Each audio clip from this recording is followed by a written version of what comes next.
Good evening and welcome to the shiur for this evening, Parshas Shelach. So we'll go straight into our question number one, and that's a hemshech, a continuation from what we had discussed last week about, it came up about Beri Nefoshes, Al Kol Masha Baroso. So one of our listeners in the United States who listens to the recording asks this question, which comes up every year in Hayom Yom. Is Hayom Yom of Dayan Raskin, and that in when you say Tehillim, you pronounce Kol Maayeini, and when you say in Bentsching, so you say Kol Maayeini. And so this, all right. So this question, why should there be that difference?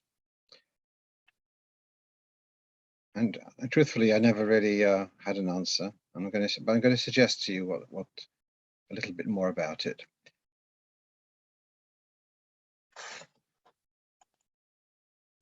We've gone through this before, where the kol is kind of connected to the next word. Koil is like it's separated. Before answering this question, I'm going to ask a more basic question. Why do we say livnei koirach before Bentsching? Why should that chapter of Tehillim? And perhaps more or less basic, you can choose. What is the meaning of that sentence? V'shorim kechaylelim kol or kol maayeini. What's the meaning of that sentence? So before we start talking about the kol and kol, what's the sentence mean? So one thing at a time. Why do we say this? So there is the idea that during Birchas Hamazon, we have a focus on Eretz Yisrael and on Yerushalayim in particular, and we can commemorate, we can trigger our memories, focus on Yerushalayim, either in a way of happiness or in a sad way. Al Nares Bovel is focusing on Yerushalayim in a weeping way, in a sad way. Shir HaMaylos B'Shuv Hashem Shiva Sion is in a more joyous way. It's a song, Shir HaMaylos.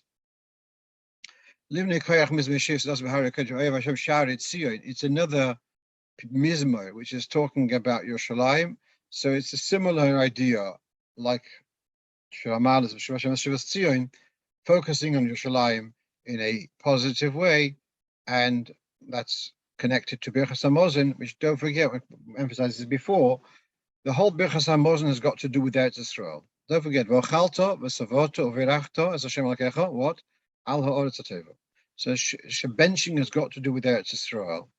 And so it makes sense that the focus of Eretz Yisrael, Yerushalayim, it has got its special mention in the lead up to Bentsching, and obviously in Bentsching too. So that's why we're saying livnei koyach all together. The shorim kechaylelim, what do those words mean? So I saw in one sefer about 6 or more, 9 pirushim that were shorim kechaylelim. Now shorim means the singers. What are the chaylelim? Does chaylelim mean lashon of dancing, like b'mochel? Does it mean playing with timbrels? So I'm also got another translation of mochel. So there are various pirushim on this shorim kechaylelim. One of the pirushim which I'm sharing with you now is from the Meiri.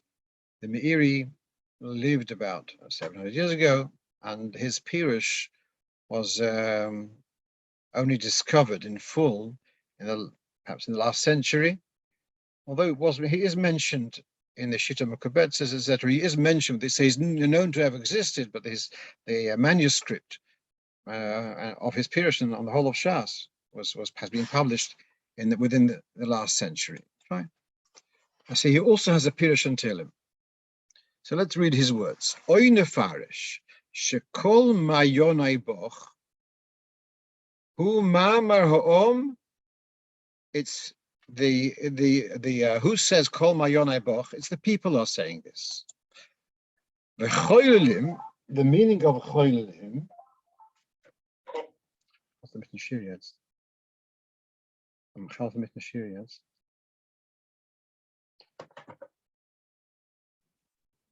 The choylelim, he says, miloshin chil kayoledo, like screaming out in pain, like a woman giving birth. Koloima, to say, Shorim L'Tzoneloima Hamashorim L'Loiv Simchosum, the Oshram. So you've got the Shorim, the singers who are happy and joyous. They've got wealth.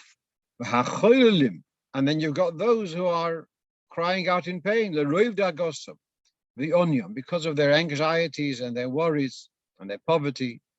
Kulom Mayonom Boch. They all have their focus on you.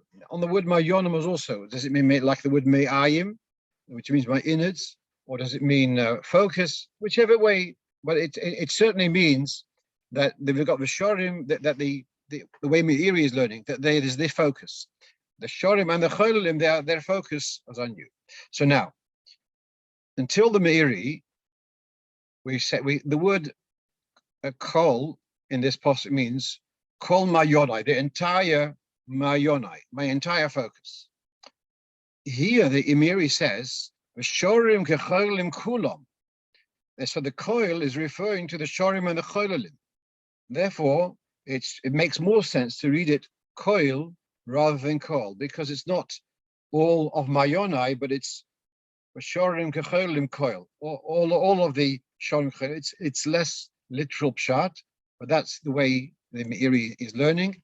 Now, so therefore, we've got a legitimate meaning pirush, which should be koil mayonai boch. I don't see why that's associated to Bentsching to more than in Tehillim. My poshta pshat is of the Hayom, you follow what's written in the Siddur. You're davening in the Siddur, it says with the koilom, it's koil. You're saying in Tehillim, it's with the comments, say kol. You follow what's written in the Siddur. But that's how we should behave. Why is it written in the Siddur? Indifferent. It's a sharing with us another way of understanding the pasuk. And so it's legitimate to have to be aware. Someone's asked me, why is it, for example, in the Alter Rebbe Siddur, he says lo soser, and then in brackets nusach acher al tosir. And there's about 7 or 8 different places where the Alter Rebbe brings two pirushim, two gersots. What's the reason for him giving 2? After all, you're only going to do one. But it is legitimate that you should know, whilst you're saying this pshat, but you should know that there's another pshat, and then it's okay to have both pirushim in mind. That's why he brought the other pirush, to have that other way in mind too. Okay, let's move on. Question, common question. Hot weather, lots of sun. People asking about wearing sunglasses on Shabbos in the Rosh Hashanah. Now, what about glasses? Never mind sunglasses. Everyone who very, very, very few people today don't wear glasses on Shabbos out of frumkeit. This is something which had been discussed in, for the last few hundred years. Glasses have evolved. They used to be less stable. Now the glasses are not garments. They don't keep you warm. They don't give you cover. But they do fall into the category of what we call tachshit. They are an accessory. When I teach the halachas in class, I teach the halachas of carrying on Shabbos or not carrying on Shabbos. I point out that the word in Yiddish, trogen, can mean trogen a mantle and trogen a pekel, or in French, porter un manteau, porter une valise. So it's the same word used for carrying and for wearing. So how do you, if I've got a pendant around my neck and it's got a pen, am I wearing the pen or am I carrying the pen? So there is this subtlety. How do you define carrying and wearing? So broadly speaking, I would say that carrying means I don't have my fulfillment now, I have my fulfillment later. I'm having it with me so that I should have it later. Wearing is that you have your fulfillment here and now. I know there are going to be exceptions to that in Halocho, even wearing a raincoat because it might be made later, or to wear another coat because someone else wants a coat. I know, but broadly speaking, I'm saying that's to define, are you wearing, are you carrying? So wearing reading glasses to shul is carrying, that's not allowed. But when you're wearing glasses which are for long distance, etc., they are actually being worn. You're not carrying the glasses because you're not wearing them because you need them later.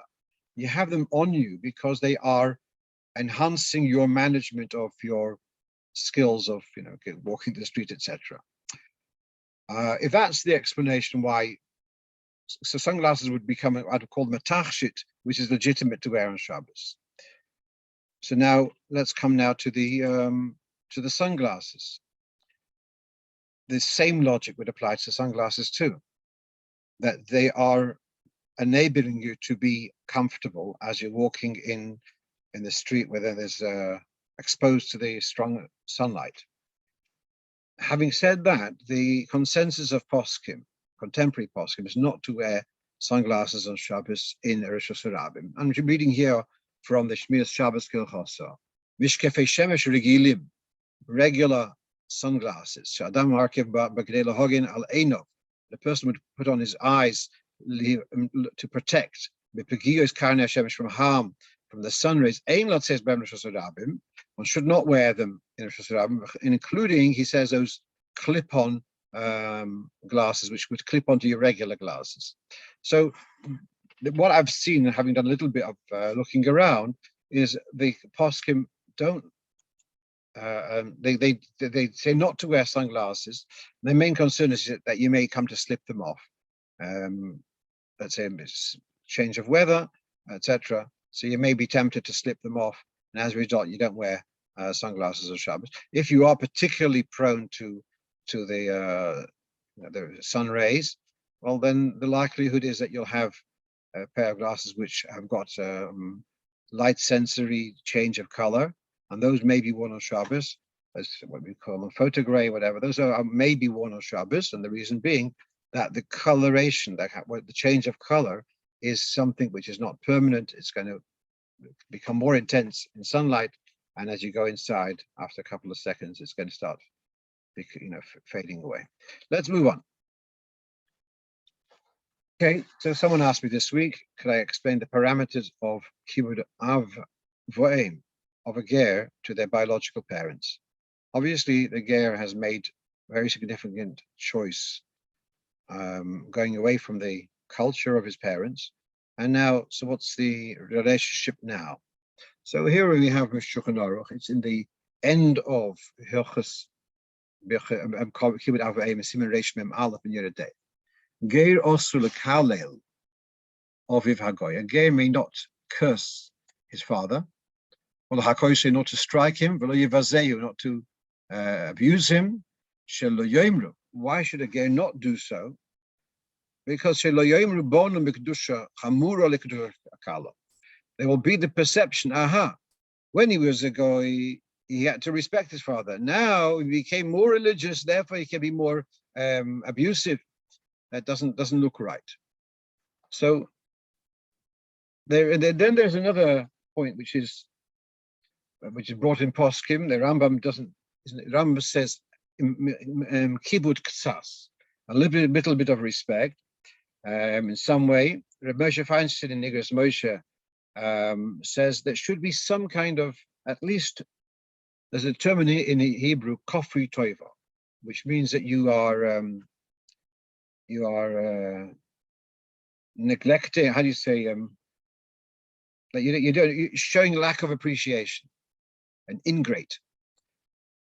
So what there should be, but the degree of not to give the impression that you're ungrateful. Bearing in mind, one of the reasons for the mitzvah of Kibud Av Vo'em, one of the brought in Rishonim, is the parent has brought you into this world. Usually, the parent has also spent a lot of effort in bringing the child up and feeding them, etc. But even if not, but the parents had the choice to bring the child into the world, and therefore one should show appreciation. My whole existence is thanks to my parents. So there is this, even in the case of a ger, there is an inyan of appreciation, and certainly not to be coming across as being ingrateful or ungrateful. Someone asked me, what about when there's a non-Jewish father and a Jewish mother?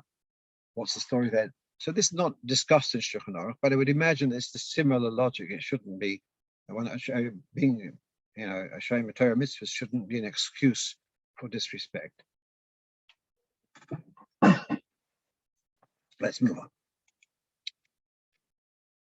So here someone sent me a picture of a pendant which his wife received as a gift some years ago.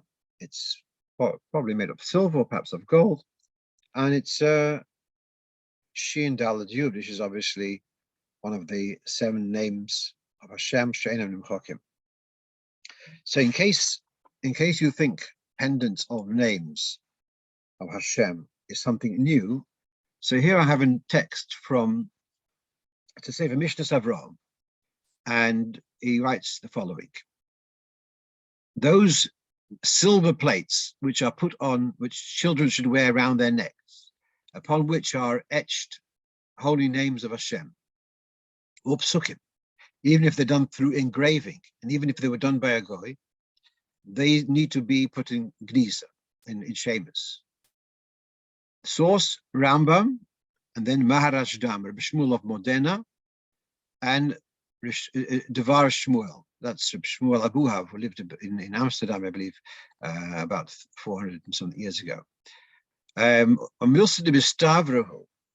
the logic is that those plates of silver were made for inscribing the Azkoros, the name, and therefore it becomes, the whole silver plate becomes subsidiary to the Hashem's name, and therefore you can't start clipping off the silver around it, because all of the whole plate has become consecrated, so to speak, to the Shem, and therefore you'd have to take that whole silver plate and put it in gniza, and not to snip off bits and pieces.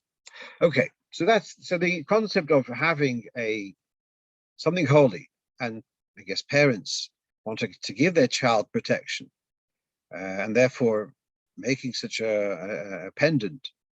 So it's happened many years ago. I still felt that in this case, the fellow is asking, my wife doesn't like it.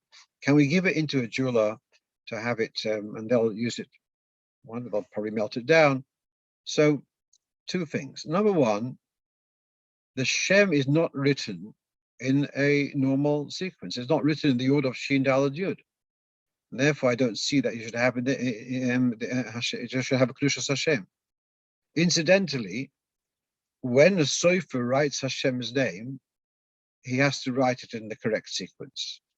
He has to write first the Yud, and then the He, and then over the He, etc. But that's a separate inyan. That's the way he writes it. But here we're talking about the actual presentation of the letters is Shelach Sedra, and therefore I don't see it has Kedusha. Here comes another very interesting question. Does a letter on its own, suspended in the air, is that called writing? Or is writing only when letters appear on the surface? So, for example, you remember the aleph-based soup years ago? Osem used to have an aleph-based soup. I haven't seen it in years. But is there a question of eating those aleph-based lokshen on Shabbos? So as far as I remember, it's not a problem, because letters, oisios parachos, if letters are just floating around and not attached to a surface, that they're not called writing. This also relates to playing Scrabble on Shabbos, which we're not going to go into the whole discussion. They're just loose letters on a surface. So there are poskim who say that loose letters, which are not on the surface, not called writing altogether. Therefore, according to this wouldn't be called writing. Very interesting. What this hinges on is there's a discussion in Gemara and Tosfos and Machlokes Rashi Tosfos, when you put on the Shin Daled Yud of the tefillin. So the Shin is a letter on the surface of the Shalosh. The Daled is the way the knot is made at the back of the neck. And the Yud is in the Ritzuos of the Shalyad. Are they called oisios? So there's Shin Daled Yud. Well, then, if it's Shin Daled Yud, are you allowed to untie the knot? Mechikas Hashem. So Tosfos says it doesn't have the status of Hashem, And therefore, there's not a problem bechikas Hashem, of erasing Hashem's name. And this is kind of underpinned with this idea that the Dalet of made of Yoritzuas doesn't really become a Shem because it's not writing on the surface. So using these two svaras together, number one, I think on its own that's enough. That that because it's not ala seder, it's not a Shem altogether. But separately, I also have this idea that if it's not on a surface, that may not be considered ksav. But here, if you have the notes, I've given a reference to Encyclopedia Talmudis, volume Lamed Base, where on the entry of ksav, and there this point whether oisius parches, in other words, without a surface, whether that's called writing, is actually seems to be a discussion in poskim. Is not unanimous. Okay, but the first point I think is adequate. You would be allowed to give it to a silversmith, and the silversmith will do what they want with it. Let's move on. Okay, so I got this question from a Shliach in Australia. My brother is a moil, he lives in Australia. He was in his place, and they came to a discussion about mikvahs.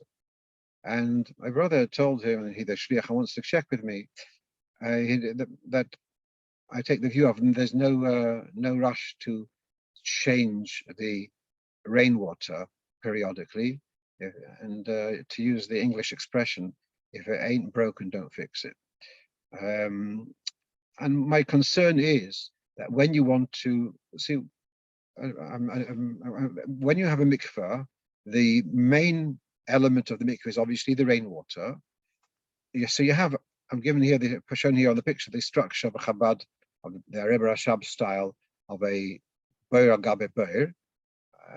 Then very often you'll have another, what we call an oitzer, you'll have another reservoir of rainwater. And when you want to change the rainwater in the boir hatachton, in the boir of the mikvah, you'd then be able to release water from that reservoir, and it should come in. But how to release that water into the mikvah, if you don't know what you're doing, you can actually be making it worse. I remember once by Kinnis HaShluchim, Yirmiyah Katz, he's not Chabad, but he did, and he spoke at the Kinnis HaShluchim. He's an expert on mikvahs, amongst other things. He lives in Borough Park, and he told of a story. There was a place where there was a mikvah. Well, there were several mikvahs, and the Rov boasts how he makes sure so that all the water, when they refill the mikvahs, he makes sure there's a hamshacha. There's the idea that the water should be trickling over in a porous surface. So it has to be karka haroy livloi. So this fellow, listen to this, he took a shoebox, and he put in the shoebox, he filled it with sand. And then he put, whatever the box was, made of plastic, but it was a box which he filled with sand, and all the water which would go into the mikvah would pour into this box of sand and then overflow into the mikvah. He had effectively made all the water going to the mikvah posel, because the box is like a bucket. So all the water he was making hamshocha. He had ruined the mikvah by using his bucket with sand. So if you know what you're doing, you can actually make it worse. So that's one piece of advice. But then let me explain something. We have here the basic rainwater. A regular mikveh, not Chabad, will have a pool of rainwater side by side to what we call the boirat tefillah, where people actually immerse. Obviously, when people go into the mikveh, the water level rises, and water will flow from, if the opening is if the hashak is open, so there will be water flowing from the warm boirat tefillah into the hashak, into the in the mikveh. As that person goes out, well, then the water will go down. So then water from the side boil will go into the boirat tefillah. That's going to be, and so there's going to be exchange of water inevitably. And that's, there is this concern that there's some shittas and Rishonim, in particular the Ravid, who is concerned that if the original water has been exchanged for other water, and and you don't have 40 sa'ah of the original rainwater, so then you have a problem. The most poskim don't worry about this. As I say, most mikvahs which are side by side do not have a mechanism to protect for this.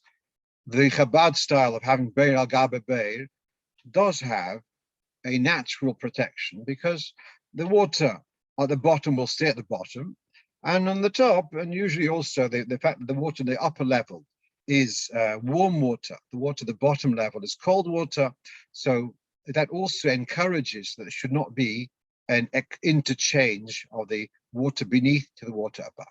So really we could relax and feel confident that there is no exchange of water. Nevertheless, there is the niggling concern that there may be a little bit of exchange between the upper and the lower. And therefore, so some Rabbanim are recommending you should change the rainwater once a year, let's say.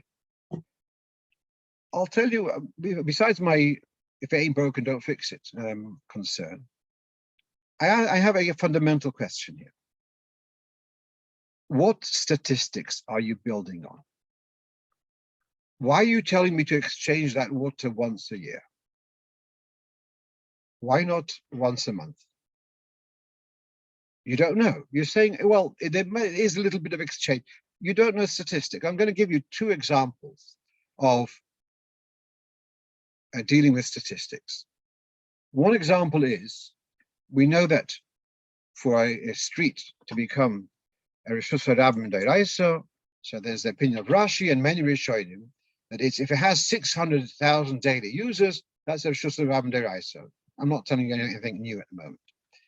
My question to you, where does a Sissa become? Digle Midbar. That was the population which used the public area between the camp of the Yidden to the Machne Levi, where Moshe Rabbeinu lived. Okay, so there were 600,000. Yeah, there were no younger people. What about the Bnei Levi? They weren't counted from 20 to 60. They were counted from 30 days old. Yeah? So we don't know exactly. What about the women? So why do you say 600,000? Say 2 million. Why stop by 2 million? Why after 3 million? After 1.5? We don't know. We don't have a figure. We have one figure, and that is Shishim Ribui, and that's what we work with. We work with the statistic which we have, even though it's obviously not totally accurate, but that's what we have, and that's what we work with. Similarly, I'm going to give you another example. I have here let's say a knife, and this was dipped into a pot of hot chazer, of lard. It was dipped in. Took it out, so now it's treif, yeah? 5 minutes later, I dip it into a bowl of chicken soup. Hot chicken soup. So now, is the chicken soup kosher? So we're going to start saying, well, if the chicken soup has got 60 times the mass of this knife, or the part which went into the water, into the soup, then, well, then we'll say it's bottle of shishim. If it doesn't have 60 times the mass of this piece of metal, then the chicken soup will be treif. Yeah? Well, no. Now, I'm going to ask you, this was put into the chazer. How much chazer is there in this mass of metal? There's metal here. How much chazer this is, let's say, a 2 cubic centimeters of metal. Is it solid, full of lard? There might be a fraction of it, but how big is that fraction? Is it a quarter? Is it a tenth? I don't know. So I can't work with that. I'm going to have to therefore say, I know there's a piece of metal, it's absorbed chazer, I don't know how much. I'm going to work with the data which I have. So I'm just giving you two examples of where I can't work with a nebulous data. And therefore, to say that because the water in the lower one inevitably it trickles up and down, I don't know. I can't work with that. And okay, just one more point is that I don't know whether we discussed this before, but there was a Lubavitcher Rov who was a couple of years in Buenos Aires, I believe, and he had conversations with a professor who was into physics and trying to explore this idea: does the lower water and the upper water interchange? And there was he sent in his correspondence to the Rebbe. This professor was did various experiments with colors, with ink, going up and down. And the Rebbe says the Rebbe rejected it again and again on different levels. One of these things very interesting. Says you have a cup of tea, and you put a tea bag, and you leave the tea bag. You don't move the tea bag. You'll see that the brown will stay at the bottom, and the top will be clear. It doesn't interchange. It just stays put, at least for a reasonable amount of time. I don't remember the detail, and certainly when there's a wall separating them, there's just a little opening.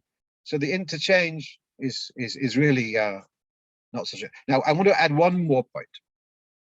I know that most of the people here don't deal with operating with voice, but many of the stuff I was talking about is just like a casual interest. But here we've got the guidance of the Rebbe Rashab to Rabbi Yaakov Landau about building mikvahs. This is actually in Sefer HaMinhagim, and the Rebbe Rashab talks about having this floor with a manhole cover, and then he says about when you have the rainwater coming in, he wants to have that there should be an overflow of the rainwater above the dividing floor. So there should be, in other words, rainwater in the upper level too.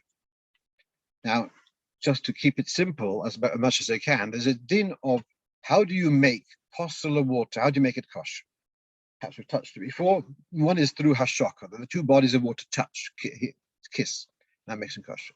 There's another method which is called zriya, when the non-kosher water is implanted into the kosher water, then it makes it kosher. Zriya. Okay. Now, looking at this mikvah on the picture, the Chabad style, you pour water into the upper pool. How does it become kosher? Because it's connected by that hole. In the manhole, you see there's a hole over there. Whatever the size of the hole, doesn't matter. There's a hole somewhere in the floor. Whatever. There's the two bodies are touching. Very good. But that's hashaka. That doesn't have the other form, the quality of zriya. So the Rebbe Rashab says, you know what? When you fill this with rainwater, I want the rainwater to be a couple of inches above the surface. So when you're going to pour the rainwater into the mikvah, into the boira tvila, it's going to fall into rainwater. So when your city water is going to fall into the mikvah, it's going to be a zriya. Not only hashok, it's going to have a zriya. Now, the Rebbe Rashab evidently was again and again asking about the weather. He had a barometer on his desk. He wanted to know if there's enough rain. Why didn't he need to have so much, why was there need for such a supply of rainwater? Was it because he wanted the mikveh to be emptied and refilled, as some suggest? I have a different suggestion, not because he wanted to empty the whole beratach, but he wanted that every time you empty the mikveh and you want to clean it, so you're going to have to empty till the bottom, in other words, till the bottom of the upper level. Before you refill it with city water, you're going to have a couple of inches of rainwater each time, and you'll have to know how to do it, how to pull out the bung, etc. So in order to, every time you refill the mikveh after cleaning it, you have to have a few inches of rainwater. So you need to have a generous supply of rainwater in your reserve tank. So that's why he was concerned and conscientious that there should be an ample supply of rainwater, not for switching the Ber HaTachten, but for the maintenance of the Ber HaElyon, to be able to have the facility of Zriya. Our Rebbe introduced an alternative to the Rebbe Rashab's idea. And the Rebbe writes in a letter, if you could work out that the tap water should fall straight into the hole, into the connecting hole. In this way, you'll achieve Zriya. So instead of the Rebbe Rashab's method of having a couple of inches of rainwater above the floor, the Rebbe has an alternative. You don't need to have a few inches every time, which is, as you can understand, each time it's emptying it and etc. It's a difficult thing to achieve. Instead, you have the tap water falling directly into the nekev hashaka, and in this way you have Zriya. Okay. Now I must tell you that Rav Hillel Pevsner was very are uneasy about this takon of the Rebbe, because if you are trying to avoid the exchange of the water of the original rainwater, so the last thing you want to have is the water pressure, jetting onto that hole, which is going to cause an interchange of water. Which is a good question, and I know someone who's done a lot of research to answer that question. But meanwhile, these are the facts which we know. So to sum up, is there an urgency to change the water once a year? I don't see the urgency. If you know what you're doing, and you want to exchange it gesundheit. But if you're not so au fait and etc., I don't think you should feel guilty that you haven't changed the water in 10 years. And as is well known, there have been mikvahs which in a generation ago, which they had the same water for many decades, and they didn't decades. All right, let's move on. I know I might get some stick for this, but fine. I must say, just to finish off, both Rabbi Beryl Levin in his book on Mikvahs and Rabbi Yosef Yitzchok Fegelstock of Buenos Aires, they both do recommend exchange the water, but they don't give clear guidelines what should be the definition when you have to do it. Okay, one of our listeners heard that we talked about not rolling a Sefer Torah berabim, and this is halacha in Shulchan Aruch. Ein goyel Sefer Torah bebet tzibur mipnei kavod hatzibur. One should avoid rolling the Sefer Torah in the presence of the tzibur because it's disrespectful. You're asking them to twiddle your thumbs while you're doing it. Now, what's quite remarkable though is that on Shabbos Shekalim, which is always not far from Parshas Sissa, so in the Parshas Hashavua is very close, and yet we take out two Sefer Torah for Parshas Shekalim, which is interesting. Why? It takes to, so if that's the case, even just the rolling of 3-4 sheets of parchment is already considered a tircha de tzibura. So then he's asking a question on Mondays and Thursdays. They have a Sefer Torah which they use Mondays and Thursdays, and on the next Monday you have to roll it to the next Sedra. So does he have to take out that Sefer Torah in advance to put it to the right place, so they shouldn't have to roll it just those couple of sheets? That was his question. So, having done a bit more research today, I see that some Rabbonim actually, when it came to Parshas Shekalim, they said you don't need to take out Sefer Torah, take out one, because there's no Tircha de Tzibur, is right nearby. But certainly the Minig Yisrael is not so. The Minig Yisrael is to take out two Sefer Torah. By and large, that's the Minig Yisrael. Well, you could say it's because plug. Since when you do a different parsha from after, usually we take out another Sefer Torah. So don't do kunsim. We take out one for Parshas Shekalim also, although it's really not so necessary.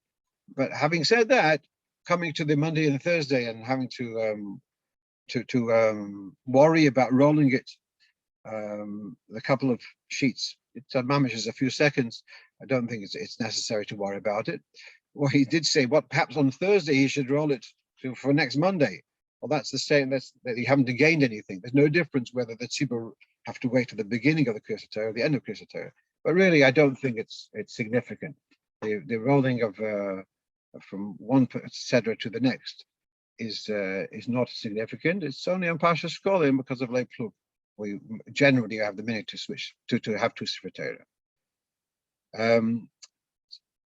Someone's pointing out that you find the lower boyer filled with a lot of hair.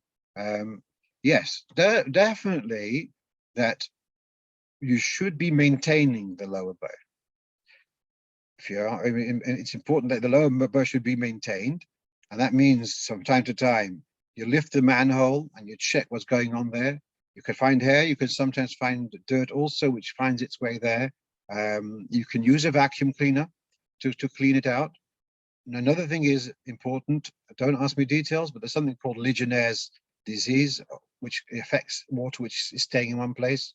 The way to control it is with some kind of chemicals, whether it's chlorine or something. Of course, you have to maintain the Beir HaTachton, but I'm not talking about maintaining. I'm talking about exchanging the water, which is a much bigger job of emptying it and having a reservoir, and etc. etc. Rabbi Yomin is pointing out, surely using 2 Sforim takes more time than a short rolling, an extra Hagba. Yeah, that's the one we're looking at. Meanwhile, you have another guy, you can sell Hagba to another person. It's another kibbud. And meanwhile, it's how do you say, it's a tumult. You read the Sichas where the Rebbe talks about when you take out 3 Sforim and you make a ganze tumult. Instead of doing it discreetly, you can make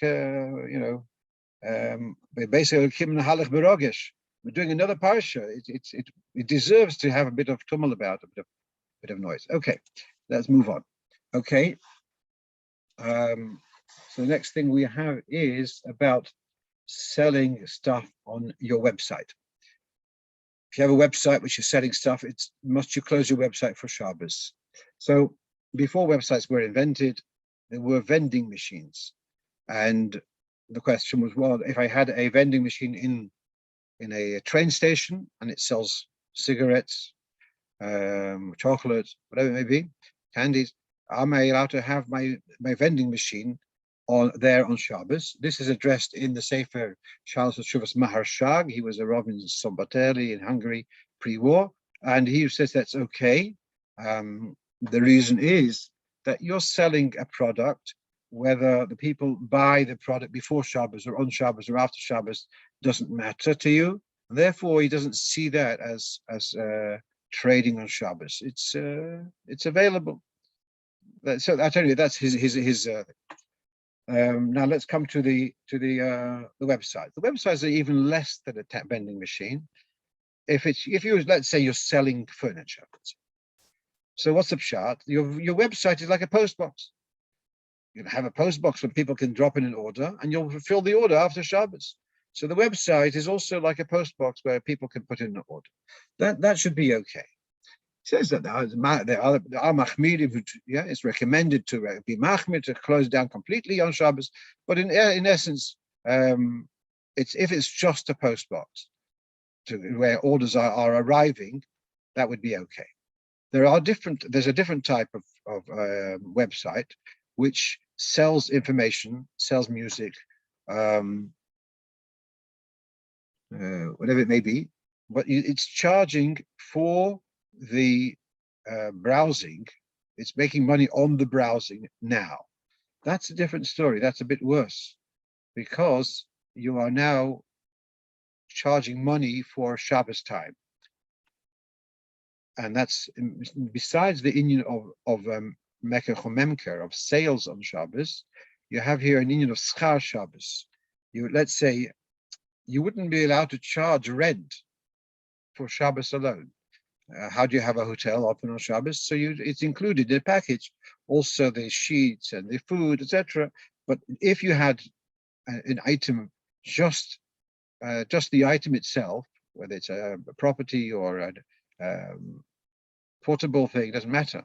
You're not allowed to charge money for Shabbos time, and therefore you wouldn't be allowed to you wouldn't be allowed to operate an internet station which is providing a service which is charged for the time on Shabbos. There's another interesting thing which is more complicated, is when you have any purchase which goes through you. If any of your users goes and buys the purchase by a third party, you will get a commission. That becomes also, it becomes a bit problematic, because it could be an issue of Schar Shabbos. If you are making money by the fact that people are using you as a conduit to get to something else, that could be a question which is beyond our discussion for today. Let's move on. The other thing, which is question 8, buying stuff on eBay.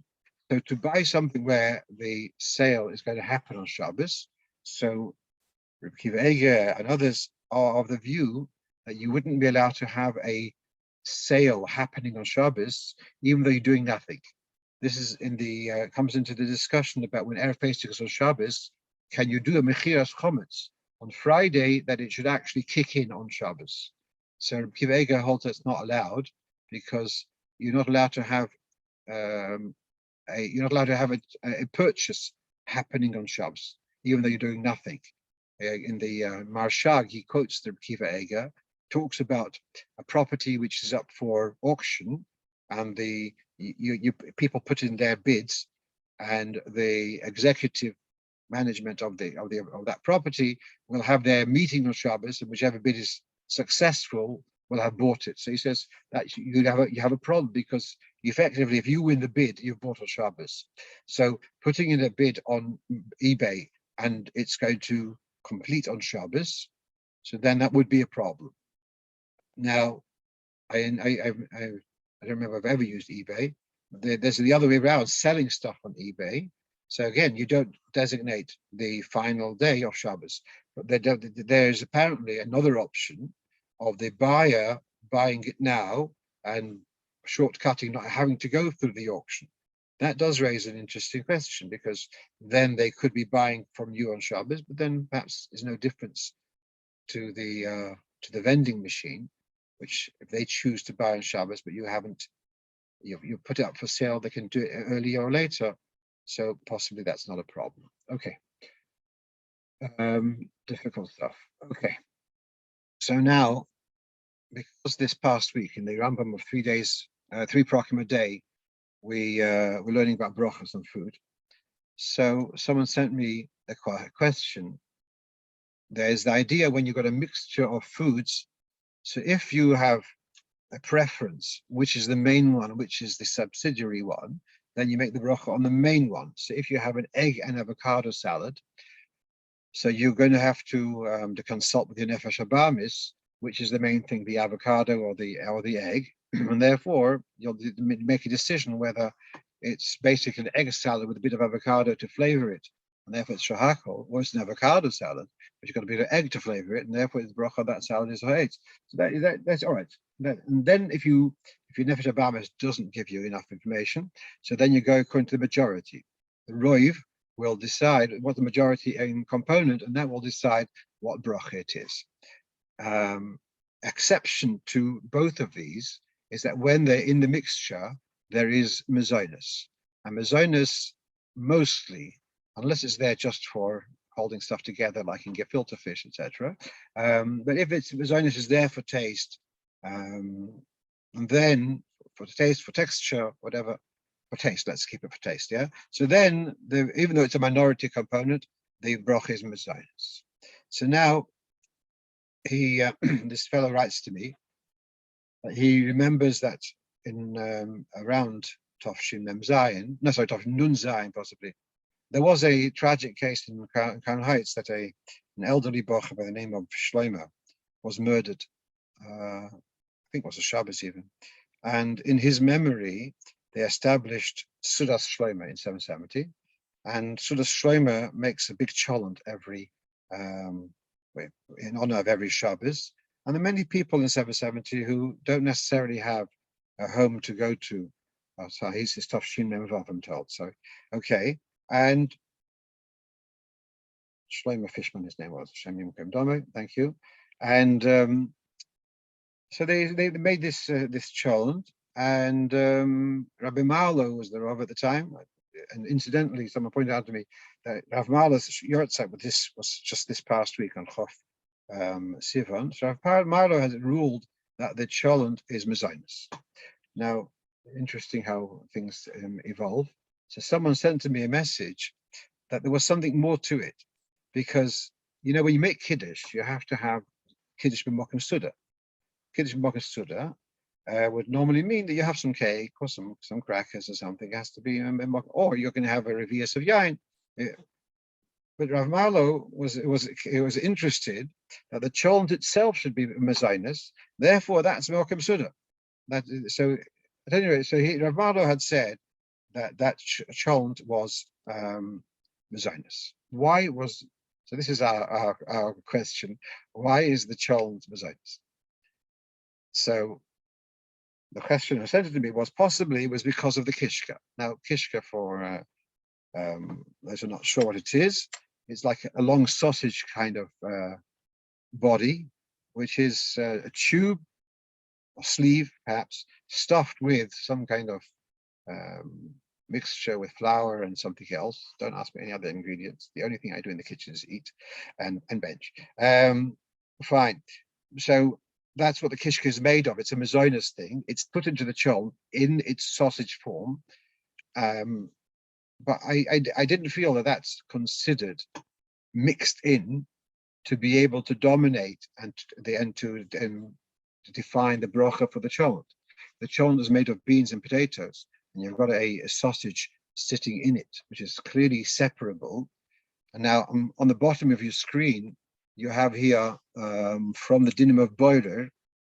Now, let's say on Friday night, you wanted to take out a lump of meat from the cholent because you want it not to disintegrate, perhaps, whatever it may be. It's not a problem of boiler.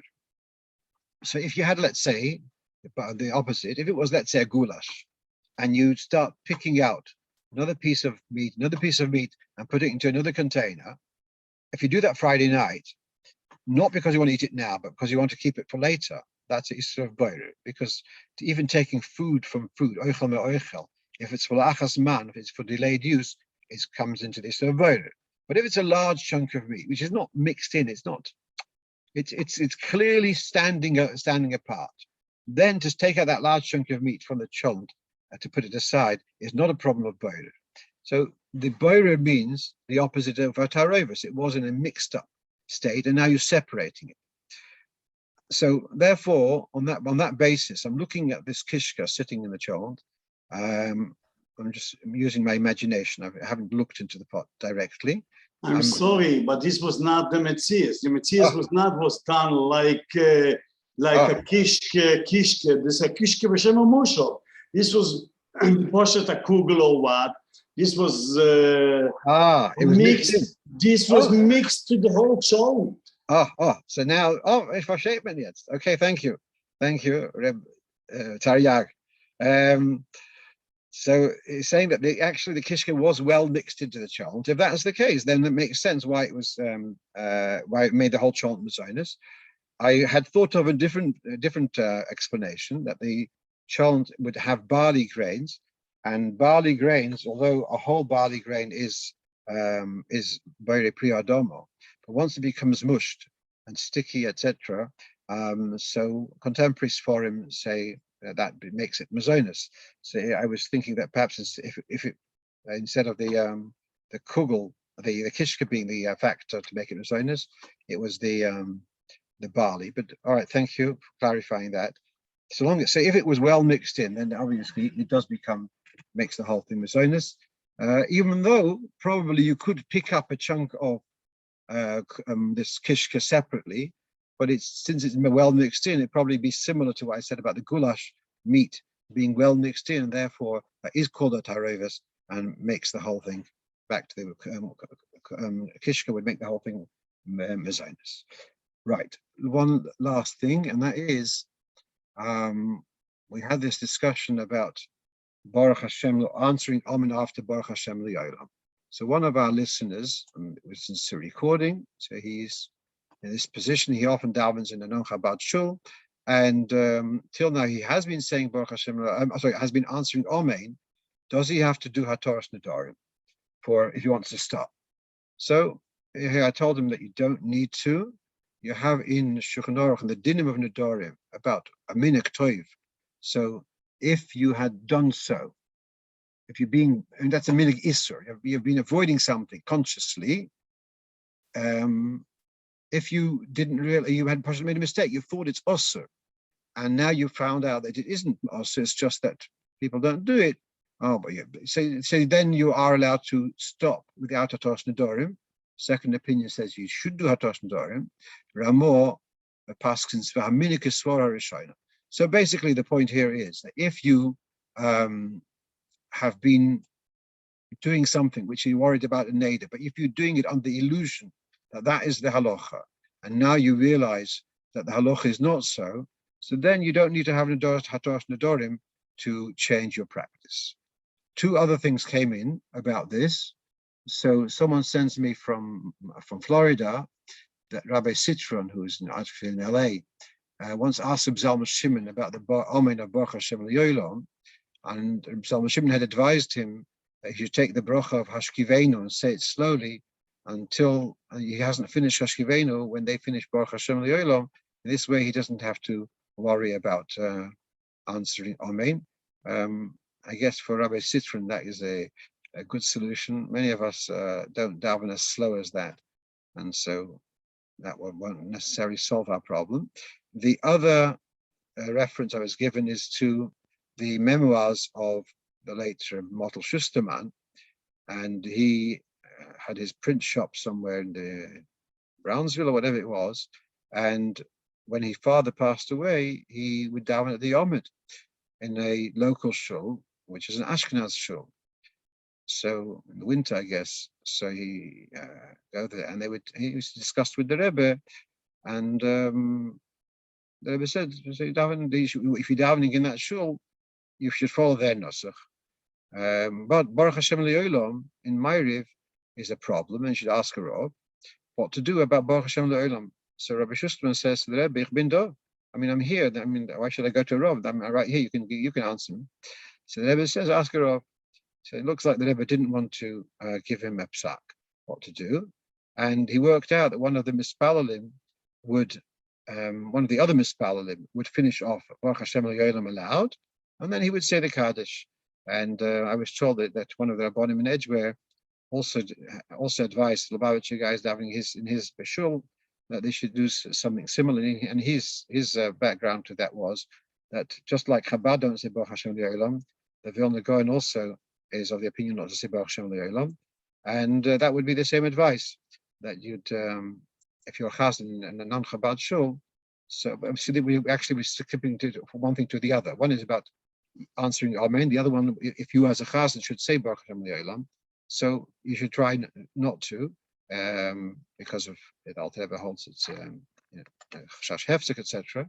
And about the Amen, that was what remains, that it is a concern of chashash hefsek, and therefore try to avoid answering it. And so that's what we have for tonight. And I wish you all a good Shabbos, and thank you all for participating. And you should meet in good health. Altif.